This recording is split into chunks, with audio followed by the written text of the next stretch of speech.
Terry, as always, thank you. Frank is here once again, and Frank will take questions.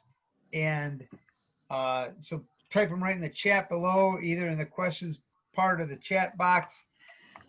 But let's get right to it. We have the one, the only, the man, the myth, the legend, Coach Steve Fraser. Frage, it's great to have you, man.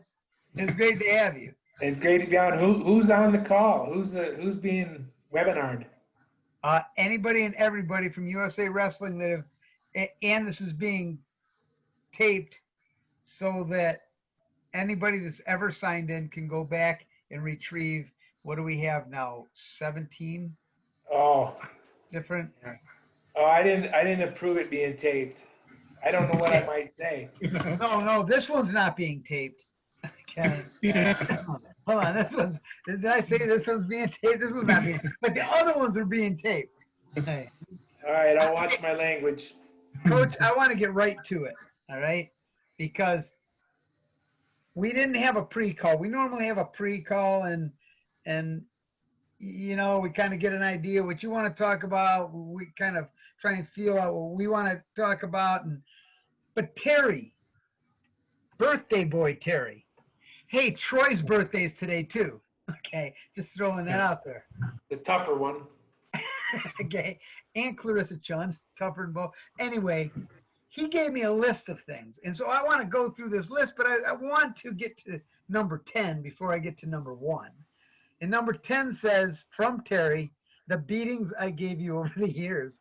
I wanted to just touch on that just for a second or two, okay? Well, you know, come on.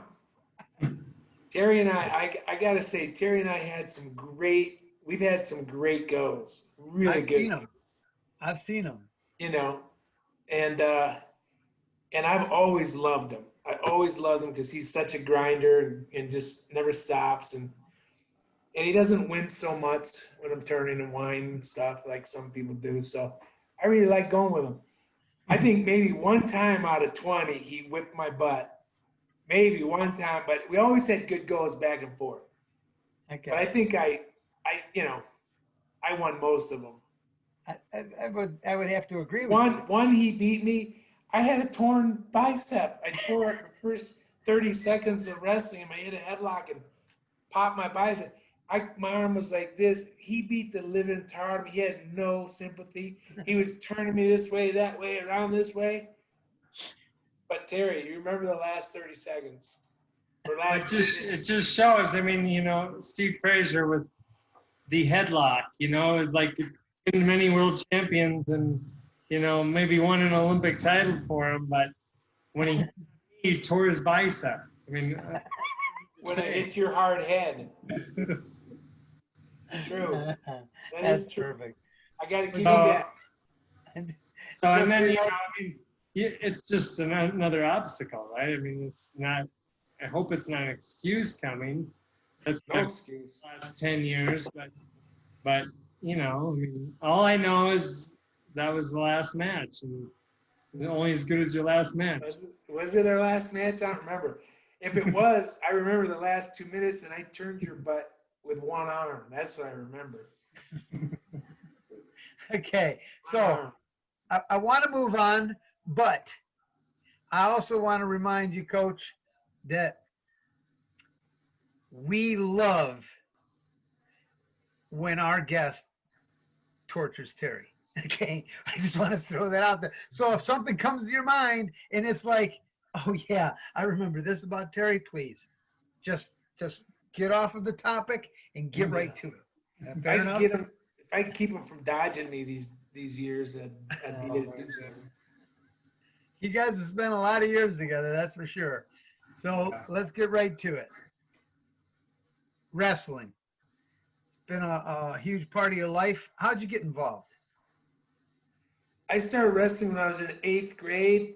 My gym teacher, Frank Stagg, kept asking me to come out for wrestling, and I'd say, yeah, coach, I'll come up, but I never did. Finally, one day, he grabbed me in the hallway, and he got me around the neck in like a sleeper hold, and he said, Fraser, I want to see you at practice tonight. And I'm like, okay. And I went up to practice that night and loved wrestling ever since. That's where you must have got that headlock. Close. Right. Yeah. He was a great motivator, Frank Stagg. He was great. And your other influences at that age? I had a lot of influences. My high school coach, Masaki Hata, Tadaki's brother, he was a huge influence in my career. Robert Morrill was the head coach at Hazel Park High. So those two coaches during my high school days, Masaki took me around to my first Greco tournament, first freestyle tournament in the summertime, and he was such a great. Masaki was second silver medalist in the World Championships for Japan, I think 1962, if I'm not mistaken. And he was just such a blessing to have in our community. And so, yeah, I've been really fortunate. Without people like that, there's no way I would have had the success that I had. And I think Masaki and Tadaki's father, correct me if I'm right or if I'm wrong, but I think their father was the founder of wrestling in Japan.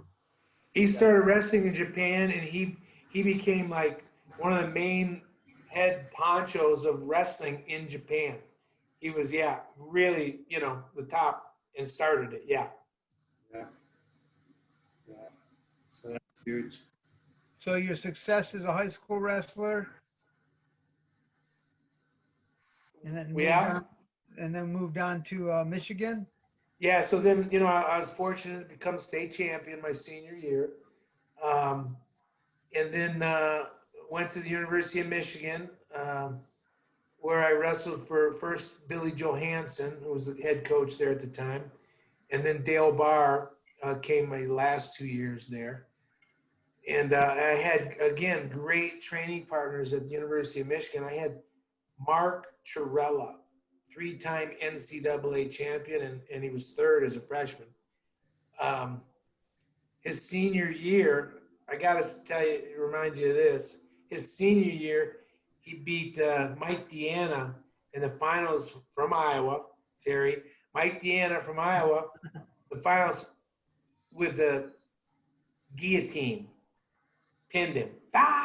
And the year before, he beat Bruce Kinseth in the NCAA finals from Iowa. Bruce Kinseth, great, in the banana splits in the finals, pinned him. So anyways, great partners. Mark Trella, who else? Mark Johnson was the captain of the team when I was a freshman, 2-time NCAA runner-up. Now he got beat by Chris Campbell from Iowa both years. We won't talk about that too much, but anyways, I had some really great training partners at Michigan that helped me continue. And I never had great success in college. I never was NCAA champion. The best I did was 5th. I took 5th and 6th. I was a 2-time All-American. For some reason, I just couldn't put it together in collegiate style. It wasn't my favorite style. Of course, I wanted to win, but I didn't win. And so when my career was over at the University of Michigan, I still felt like I had something in me to still do. I wasn't satisfied with ending my career. So maybe in a way, those losses helped me to motivate me to continue to wrestle after college. And that's when I, continued to keep getting better. Sure. And I love that fact right there, that motivation. I think a lot of young athletes take the heartbreak, but don't realize the potential for motivation to really, really excel. Can you just touch on that, both of you? Well, if you're asking me, yeah, I mean, it's hard to lose, and sometimes it's hard to lose and then look at it as a positive, because it's not a positive at the time. But you have to keep the big picture in mind, and the big picture is down the road maybe. Even if you don't have the success in wrestling, just giving it your all and going for it and trying to be the best you can be is going to help you be successful in life. Maybe outside of wrestling, maybe coaching, maybe business, whatever. But it's hard to see that at the beginning. But that's how I tried to look at it as best as I could. I had a lot of losses in my day, so I had a lot of practice at overcoming losses. Terry? Yeah, no, I mean, I think that, I think one of the huge reasons, I think there's a lot of reasons, but I think one of the huge reasons is why Coach Fraser and I really connected, like when I got to USA Wrestling as the women's coaches, I saw that like he was fighting the same kind of obstacles, right? That I was fighting to get the respect for the women's program and the female wrestlers as Coach Fraser was for Greco-Roman wrestling in the U.S. and the Greco-Roman athletes, and we were in the same fight, just in different different arenas basically, but in that same fight of gaining that respect and it's something that it was constant, right? And I mean it still kind of is, but it's come a long way, but at the time back in you go back to 2002, it was just a constant thing where it was, you were constantly fighting for the rights of your athletes and their opportunities and how things were opening up and, the things that they were given. And so I thought that, we were just in that same fight. So I think we just really connected after that. And then, Yeah, trying to get on the same stage as freestyle, let's face it, we're a freestyle country. But things did get better through the years, but it took some pushing and pulling. Yeah. Pardon the Greco-Roman pun, right? Pushing and pulling. Okay. Yeah. So let's go back. 1984. You're our first ever Greco-Roman gold medalist at the Olympics. Had to feel fantastic.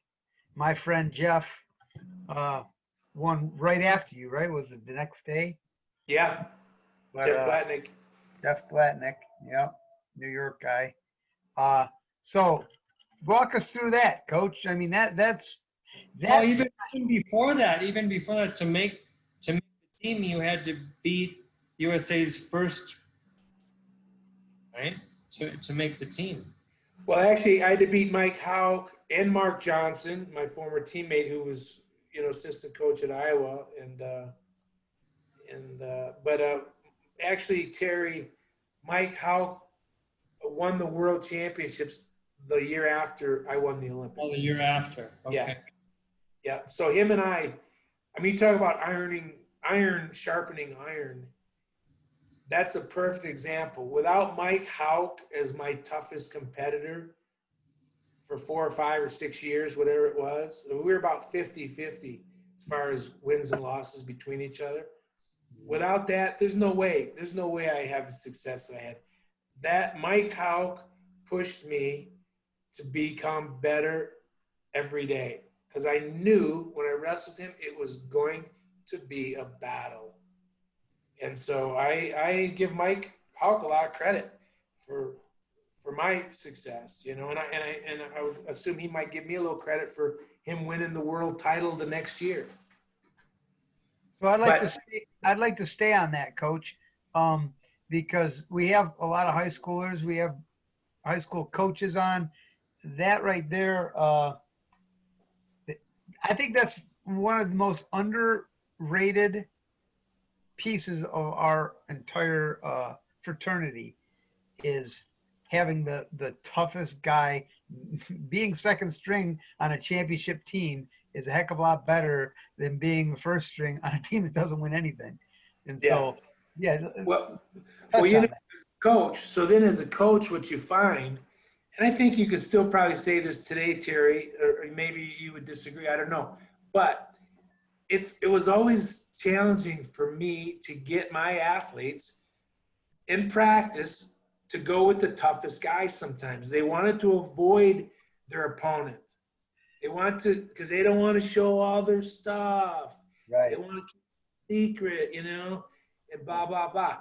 And I'm telling you, if you want to win world medals, you got to have the attitude, or Olympic medal. You got to have the attitude. I don't give a crap who's in front of me. Bring the toughest guy out here. Let's duke, and the best man or woman will win, and that person will win a medal. So I'm a strong believer in putting our best guys in the same room, best women or men in the same room, and duking it out. And again, it's mentality. A lot of it's mentality. If you're avoiding, that's not good. That's not strength. But if you're like, come on, Mike Houck or Steve Fraser, bring it on, let's go. Now you're building that mentality. Like, doesn't matter who's in front of you. Yeah, for sure. And if you look, I mean, really over the years, I mean, since I've been involved, I mean, since we started a resident program, the females, and really how the Greco program was really built was a very centralized program, right? We're trying to get the best people in the same room together on a daily basis, like Coach is saying. And then on top of that, the one thing that I think took from Coach Fraser was, training with your enemies, so to speak, right? Bringing them around, getting into their territory, being with your foreign competitors as much as you can be at certain times, at least during the quad or during the year, to really push you and elevate you and make you feel like you can do this and you can beat your opponents, right? And you can go with them, and you can only learn so much from each other too, right? If you're an American wrestling an American, because we just have a different style, but all of a sudden you bring a foreign team in and you hang out with them for 2 or 3 weeks. The learning is just unbelievable that you just can't get if you don't have. It's one thing wrestling in competition, because in competition, it's all about the win. But when you bring it into a practice room, you actually have time to feel the sport and really understand what's happening and what's taking place, and understand maybe even the psychology of everything too, and get a better handle on that. But that was the one thing when I first got here in 2002, as you look at see how you want to build this program and how you want to move it forward, is the one thing that Coach Fraser was already doing with the Greco athletes. There was always foreign teams in there. Every chance we could, or every chance Coach had, he had foreign teams with them, and that's really a model that we really jumped onto. Well, I tell you what, some people might think that it was great coaching that brought our Greco program or women's program maybe up to the top. No, I'm telling you, for Greco, the main thing that I did that helped us improve was getting foreign teams in our room, getting us in their room or getting them in our room. And I guarantee you, one example, Matt Linlin got beat by Filiberto Esqui from Cuba like 3, 4, 5 times in a row. And in one summer, we had the Cubans in our practice room, and we were doing a 3-way. And Matt Linlin, who people don't know Matt Linlin, he was world silver medalist and world Olympic silver medalist, or Olympic silver medalist. He was in a group with Esqui and someone else, I don't know who, and Esqui's turn was to stay in the middle, and he started getting tired. And I guarantee you, Linlin started whipping his butt because he started getting tired. And I promise you, that's the day that Matt Linlin realized he could beat Filiberto Esqui, who was like 3-time Olympic medalist, 2-time Olympic champion. And the next time he wrestled him in Winnipeg at the Pan Am Games, he beat him in the finals and won the Pan Am Games. And Filiberto Esqui actually cut down to a lower weight class the next year. Nice. Yeah, people don't understand that sometimes. They're scared of that, but if you're going to be good, you got to tell them what you're going to throw, tell them what you're going to hit, and still accomplish it. Yeah, that's That's the Yeah, real you deal. can't- Sometimes I know, Terry, we've discussed this. Sometimes you're not just wrestling the individual, you're wrestling that uniform. A lot of people get scared of a uniform. For sure. You're wrestling Yeah, that like when Michigan, when that big block M is on the front, people are I know it. afraid. I know it's coming. They're afraid. we just Yeah. through it. We didn't even know it was there. I didn't have to singlet on. Uh, But no, I mean, you get rid of that mystique, right? In that practice room, and you know, where you can, you know, even if it's not even all up front, right? You're kind of controlling the environment somewhat. You're saying, no, we're not going 30-second periods. We're going, you know, and this is another one of Coach Fraser's great things that I learned from him was the grind match, right? You put him in a 30-minute match or an hour-long match or an hour and a half long match with no breaks. yeah. That's the toughest then, right? There's The real grind match is 2 full hours, by the way. yeah. Fraser never made it that long when we wrestled, so all I could remember was an hour and a half. Aha. No, but Perfect. so much to learn from that, right? And just like you said with Coach Matt Lindland now, you know, what he gained from that hour and a half or that 2 hours in that practice was immeasurable. Right? How do you measure that? I mean, he went on to win Olympic medals, world medals, you know, and he learned everything about himself in that practice with his squeak, right? And if you never had that practice, if it was just a competition, he would have never learned that about himself. Right? Yeah.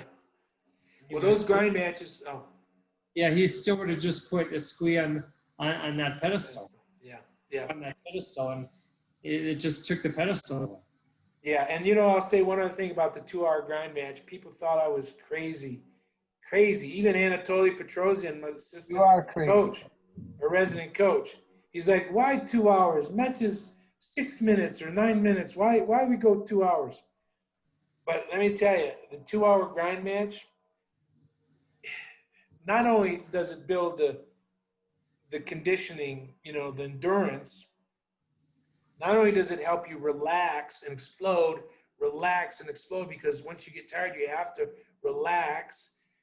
Not only does it allow you to continue to keep wrestling in all positions all the time, no stopping, but mentally, I mean, mentally, how many of your opponents wrestling 2 hours without stopping? Not very many. Yeah. So mentally, you start to believe, I deserve to win. No one else is going 2-hour grind matches. I deserve to win. When the going gets tough, when you got to pull deep from your own gut for that last little bit of oomph, that's where they'll come from. Doing crazy things like 2-hour grind, or running the incline here in Colorado Springs, or, you know, doing some other crazy workouts that only wrestlers do, you know. So I love the grind match. So, Coach, This is a story about that really quick. So it's really an American, like I would say, a Fraser-born thing, but an American thing. This grind match. Like, why would you wrestle for 1 hour? Why would you wrestle for an hour and a half? Why would you wrestle for 2 hours? Why would you wrestle for 20 minutes? A match is only 6 minutes. That's like most of the world how they think. Like, I've never wrestled that long, right? And one time we're doing a grind match, and we're going an hour. We were going an hour grind match with the girls, and we had a foreign team in, and it was one of our. It was Greece at the time. Their 63 kilo was one of our. Sarah McMahon's toughest, really strong girl, and we're in the middle of this grind match, and we're probably at about. I think there was like. It seems like in my head is like 13 minutes left, and I look around and I could tell this girl's like, hey, and I said, hey, keep going. It's only 13 minutes left, like piece of cake. And she looks up and she goes, what kind of cake? she was so tired. But Yeah. you know, it was just a whole different mentality. Like they did think we were crazy, right? And maybe we are crazy, but it's okay to be crazy. Right? Sometimes you have to be crazy. You know, and like I always say to the girls, winning an Olympic gold medal is crazy, right? To have that goal is crazy. You're going to have to do crazy things to get there, right? You can't live within the norm. You have to have something different about your process, right? And if you have a crazy thing like an Olympic gold medal to fall around your neck. And but that's, again, just the psychology of that. So, for those of us watching that now, I've witnessed the grind match between you two. Okay. Fraser won. So I Let's put you on mute. Mute you? yeah. So explain what a grind match actually is, and when you end up in a position that someone's whining or crying. No, just explain it. Walk us through the The grind match, the main objective of the grind match is not so much about how many points you're going to score against your opponent. I mean, obviously every wrestler wants to do that. They do that naturally anyways. But the main objective of a grind match is to be able to try to break your opponent's will to fight. That's the goal of the grind match. I want to break my opponent's will, and when they quit, when they in an hour and 20 minutes or whenever it is, and they're like done and they can't get up anymore, my goal is to get right with another partner and finish the 2 hours with somebody else, and I try to break that person too. And that's the goal of a grind match, is to make them quit wrestling. And so again, that being the main goal, it's live. You keep going the whole time. You keep wrestling the whole time. The object is to not stop, but you can pace. It's easy, relaxed, but it's live, But the things you learn, the positions and continuing to wrestle out of bounds and continuing to wrestle when someone gets put on their back. My biggest pet peeve is somebody stopping wrestling when they're on their back. I want to go ballistic if someone stops. Even if I'm on top of them, I'll say, come on, keep wrestling, and God forbid anybody put me on my back and then let me up. I'm ticked. I'm one tick bandit, because I need to figure out how to get off my own back too. There's going to be a time when I get on my back, and if you just let me off, it's like disrespecting me. No, you hold me down. Now, you don't hold someone down and choke them out in a headlock for 20 minutes, but you loosen it, you make them fight off their back, you give them the opportunity to fight off. And that's an important thing about the grind match. Someone stops to tie their shoes while we're going to grind match. I'm not standing back in the circle waiting for them to come back out. I'm hovering right over them with my hand right on their shoulder, and they're tying their shoes, and they're like, "What? I'm like glue on them. I'm not doing anything, but I'm just right there in their space." What does that do to the athlete that's tying his shoes? What does it do? What does he think? Who's this guy? I'm tying my shoes. He's still like right hovering over me in my face, waiting for me to. As soon as I get done tying my shoe, bam, we're back connected again. It's those mental strength things that you build through a grind match, as much as the physical and the endurance and all of that. But I don't know if I answered the question or if I got off track there. But no, that was perfect. That was perfect. Terry? The grind match is cool. Now, when you get with young kids in high school or middle school or whatever, and you do a grind match, this is where coaches really got to be good coaches, because if you don't match people up properly, or it's impossible to match everybody up with the same tough opponent, then you get lopsided. You get a weaker opponent or a more experienced opponent against a less experienced opponent, and the more experienced guy is just beating the crap out of the young kid or whatever. That's when, you encourage the young kid to understand what's going on here. It's not about the points. It's about staying out there, being able to finish the 2 hours or the 1 hour, whatever it is.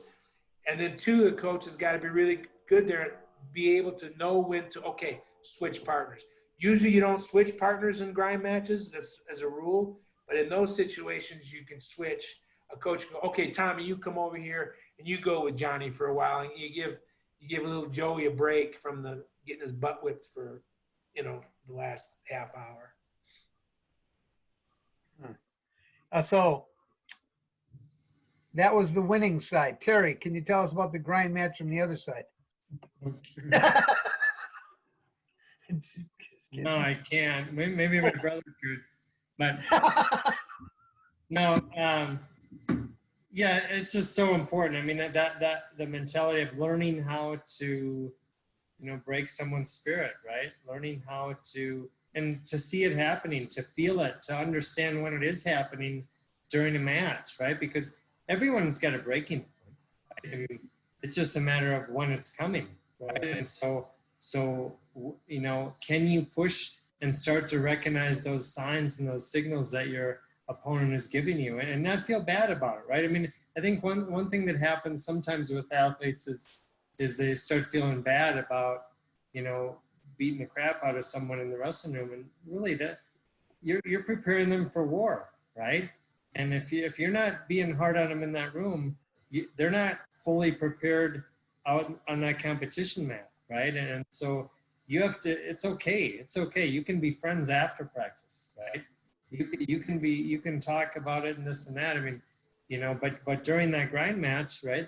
It's just business, right? You're just out there taking care of business and doing what you're out there to do, and that's score as many points and do everything you can to dominate every situation that comes up, and that's really what it's about. So it just, there's so much to learn from the grind match. I mean, that I think that so many times we get caught up in the technicalities and the science, and maybe scientifically it doesn't make any sense, right? From a physiological standpoint or something like that, to do a 2-hour match, maybe it doesn't make any sense, right? But there's a lot more to a wrestling match than the physiological part of it, right? There's the psychological part of it that is probably more important or as important, and doing a grind match every once in a while is not going to hurt anyone.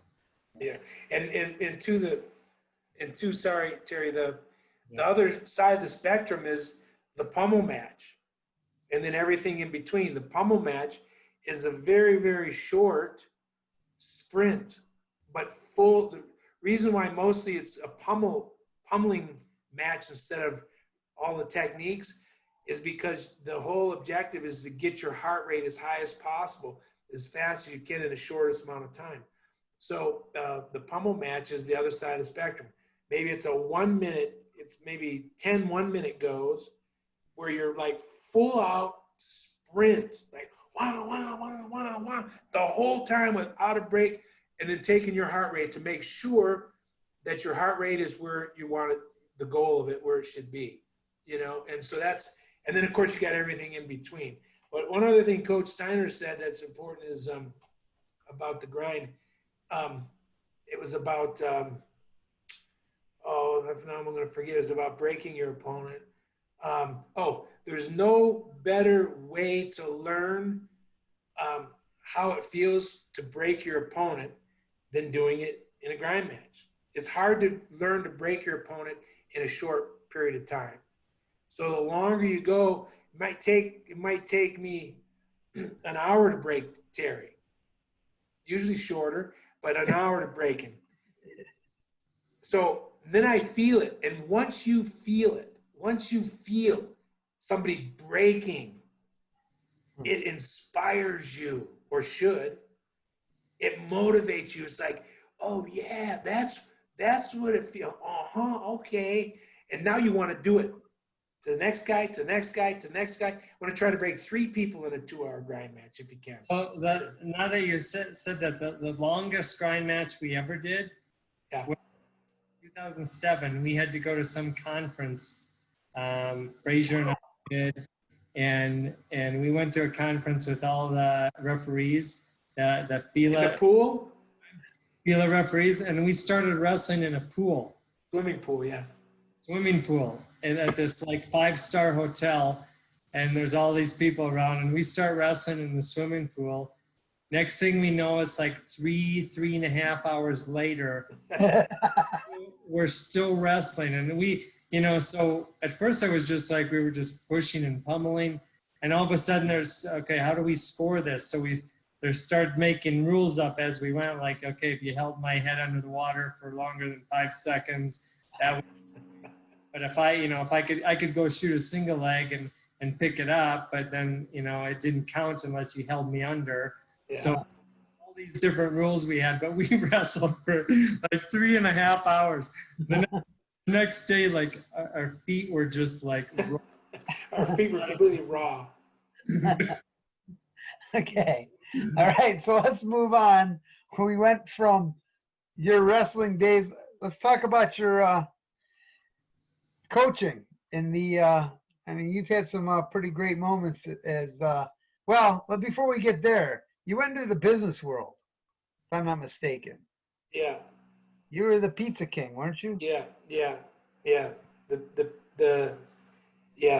was in the pizza business. Yeah, but obviously your first question to me before we got off was the Olympics. Obviously, winning the Olympics in LA, in my home country, in our home country, was a dream come true for me.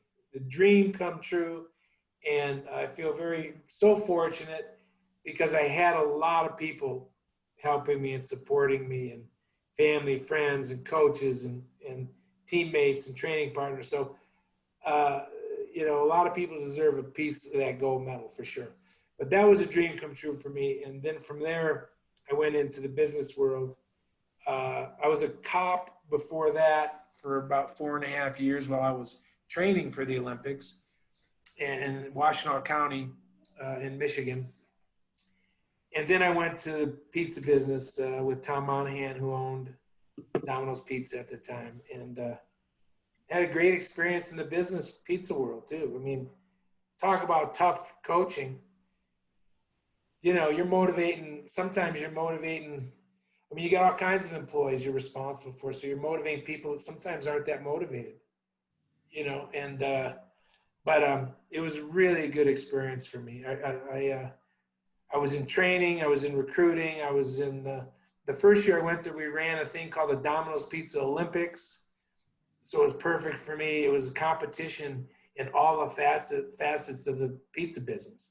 Like there was dough making competition, veggie slicing, truck loading, secretary receptionist, truck driving, all the facets in the business we created events for, and then had competitions, and we had a national championship, and the winners would get, I think, $4,000 and paraded around the country as being Domino's Pizza's best pizza maker or whatever, truck driver, or, you know, because it involved the commissaries, not just the stores. But I did all kinds of stuff in Domino's Pizza. And when I left to come back to coaching, I was in operations running 65 Domino's Pizza stores in Michigan and Ohio. Gotcha. That's pretty cool. You know, and I was, you know, I was enjoying business. I was with Domino's 10 years. But this position came up. Mike Houck was actually the national coach, and he was leaving. And him and Mitch Hall called me and asked me if I was interested. And at that time, I just happened to be kind of interested in wrestling. I was kind of like missing wrestling a lot. I've been Domino's for 10 years. And so I went to my vice president because it was a year before the Olympics in 96, Atlanta. And it was, I went to my boss, my vice president, and I said, hey, you know, this coaching job's come up. I'm not sure what the deal is, if I'm going to like it or not. And I'd been away from wrestling for a while. And he made it so easy for me. He's like, tell you what, Steve, go do it for a year. Do it through the Atlanta Olympics. If you love it, great. If you don't like it, I'll bring you back, put you right back in the same spot you're in today. So it was a no lose for me. It was like a year break that's awesome. from the pizza business, which I loved. You know, I love the pizza business, but it was good to get a break. And I got to, you know, I had, you know, so I had a little backup there in case I didn't like it or something, you know. Yeah. Good for that guy though. Your boss. What was his name? Yeah. Pat Kelly. Yeah, good for him. Yeah. That's a more people should be like that. That's great.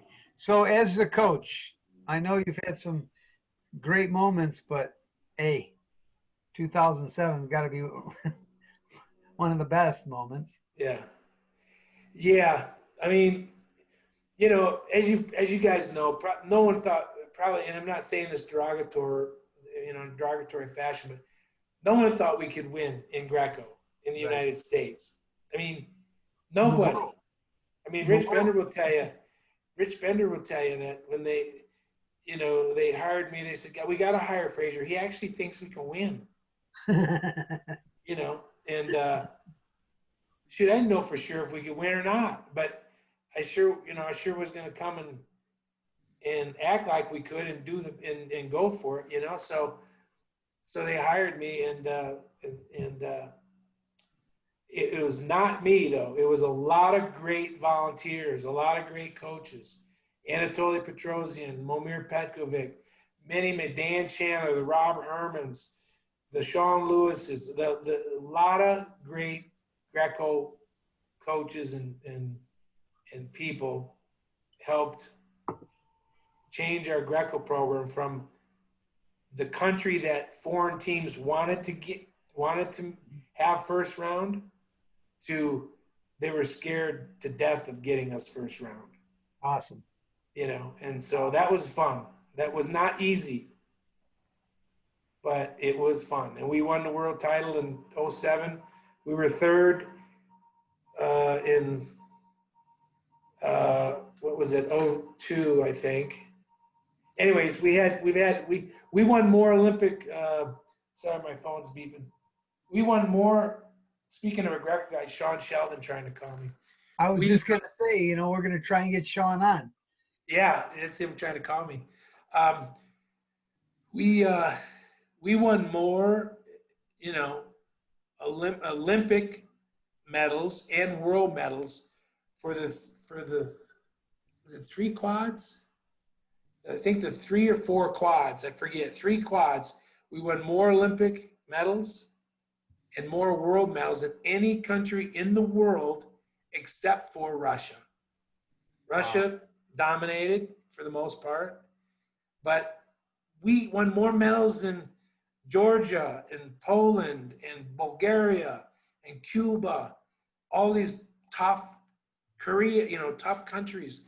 There were, the Eastern Bloc countries. So we made some pretty cool impact with the Greco program. Yeah, that's awesome. Before we get into what you're doing next, Frank, let's take a break real quick and get to our commercial. Yep, absolutely.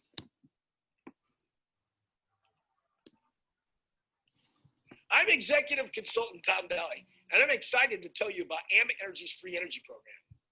For just referring 15 family and friends, you can receive free electricity, natural gas, or even both. I've had free gas for over 3 years now.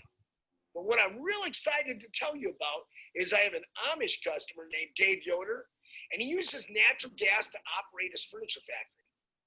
Dave uses a lot of gas to operate that shop, and his April bill alone was $949.58. Dave referred 15 family and friends and received a free energy credit from Abbott, and they wrote him a check for exactly $949.58. So he got his gas for free.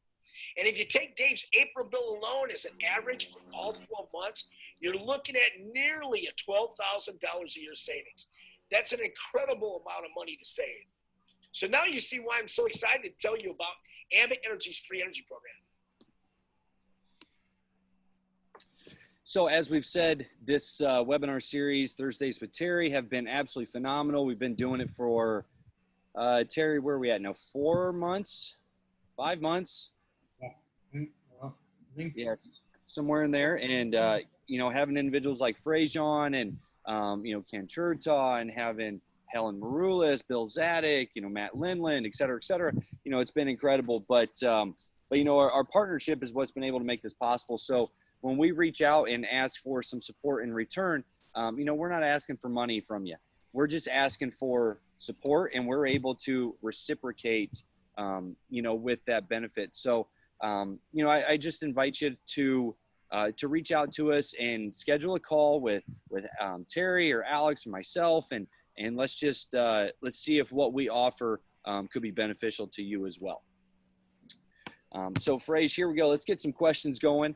We got one from Sydney talking about your enjoy the battle mantra. So could you elaborate on that a little bit? So how do you apply it to different aspects of your life, maybe on and off the mat? Yeah, so that is my mantra. One of them, enjoy the battle. And again, it's the whole mentality of enjoying being in the fight. And I don't just mean the fight in wrestling, but the hard training that it takes, the commitment, the perseverance, the ups and downs, the losses. So enjoying the battle means that you are enjoying the process of trying to strive to be the best in the world, or trying to reach your goals, whatever those are, and do it with a smile.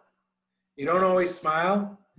Sometimes you cry. Sometimes you're angry and you're mad because you're not winning, or you're whatever. But yeah, enjoying the battle means you're enjoying the whole deal.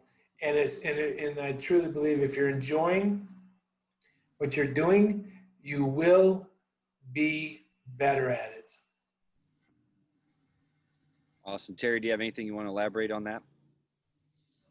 No, I just think that's life, right? I mean, if we wait to enjoy only the good times that we have, right, and only the wins, and only the days that are sunny outside, we're going to miss a lot of life, right? And I think that, I think it really is the key for all of us is to enjoy every day, right? And wake up and find the passion in every day, loving each day, no matter what it is, no matter if it's a good day or a bad day. We have to love the bad days too, because they, right?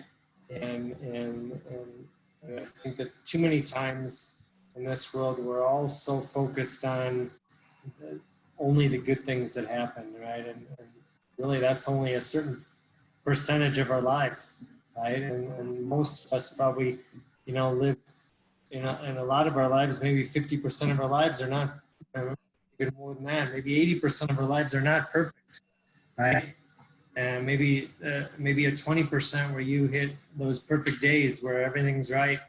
But how can you operate in the other days, right? How do you operate in the less than perfect days, and the struggles and the battles? And that's really, I think, what defines us, right? And how do we operate during those tough times? And I think that that's the one thing that wrestling teaches us very well, that we have to, the wins are few and far between, right? We have to enjoy the journey every day. And I think that's something I know that Coach Fraser lives by. And it's something that I think all of us really need to push ourselves to live by that and enjoy every moment, right? Enjoy it. Life is short the way it is, right? I mean, we need to take every moment we can and enjoy every minute of it. But let's make sure we are enjoying every minute of it, right? No matter what the minute is, no matter what that minute brings to us, let's enjoy it. Because pretty soon we won't have another minute. So before we go on, Frank, we have Sean Sheldon for next week. Okay, so next week we'll have Sean. Hey, Coach, glad you got that call. I just called. We're in. So we got my man Sean Sheldon for next week. Sweet. Yeah. But I told him not to bother you because they're busy. Okay. So. Nice. So guys, we got about 7-8 minutes left. I got to jump off at 8 o'clock Eastern. So. What do you got, a birthday party? We'll sing happy birthday to you here, Tara. Come on. You look pretty snappy, that's for sure. You dyed your hair gray. Yeah, I dyed it, right. Frank? So Fraser, I got another one for you. Do you have any good Jeff Blatnick stories that you can share? Oh, Jeff Blatnick, man, he was a tough son of a gun. Ornery. I loved him, by the way. Loved him. But he was ornery. I mean, you know, the few times I wrestled him, in practice, you'd just be wrestling him hard. He'd think you were trying to do something cheap shot. So he'd cheap shot you back, and but it just showed his competitive, his competitiveness. Again, I love him. But yeah, him and I got in a couple of fisticuffs. In fact, during the Olympic training camp, in where was it? In California somewhere, Squaw Valley, was it? I forget now. Squaw Valley, I think. But he's a good dude. He's a big loss losing him from this world, but he's in a better place. Yeah. Yeah. Jeff is a good man. That's Yeah. for sure. Yeah. I never had to wrestle him. Oh, okay.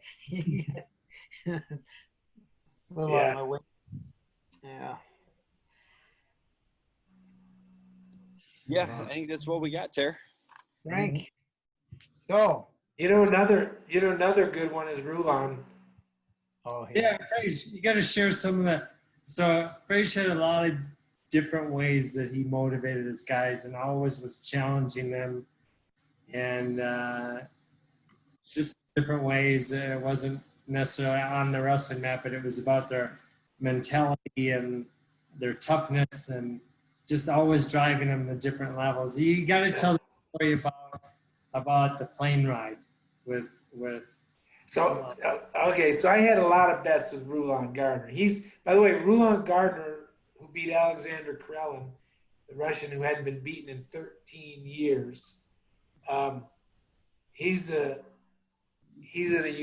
amazing, spectacular competitor and individual. Strong as get out. He didn't always look that strong because he had a little pudge to him, but let me tell you, he was stronger than a bear. And meaner. And so I used to always make him bets here and there, not a couple bucks here and there. Anyways, got many of them. And but the one Terry's talking about is I bet him one time coming back from Europe that he couldn't keep his hands above his shoulders for the whole ride home. I said, I'll give you $200 if you keep your hands above your shoulders. It's an 8-hour flight. He's like, okay, you're on. So he starts off, up here, he's here. And I was a couple rows in front of him. I'd look back and he'd be like, I got this, And Can you imagine being the person beside him? he's sitting next to this woman, a stranger. And after about 2 hours, he's still going strong, Well, then they bring the food, I'm like, well, that's going to get him. No, he had this strange woman feed him. I'm not kidding you. Like, she's feeding him, and he's like right here. Was he splitting? At one point, he started. Was he splitting the winnings? What was he doing? I don't know what deal he made with her, but he was just licking his chops because he was going to do this and take $200 from me. And then, I figured, 8 hours, you're going to have to go to the bathroom at least. You can hold it for 8 hours. So I figured eventually I'm going to win. But then they turned off the lights, put the movie on or whatever. And still enough, he had his knees up. And he had his elbows on his knees. And, and he's doing everything. Finally, after about another, 30 minutes with the lights down, probably 4 hours. I think it was 4 hours into the flight. I'm not kidding you. Halfway, I looked back there and he was like, he was snoring, just, and I turned back, Rulon. He's like,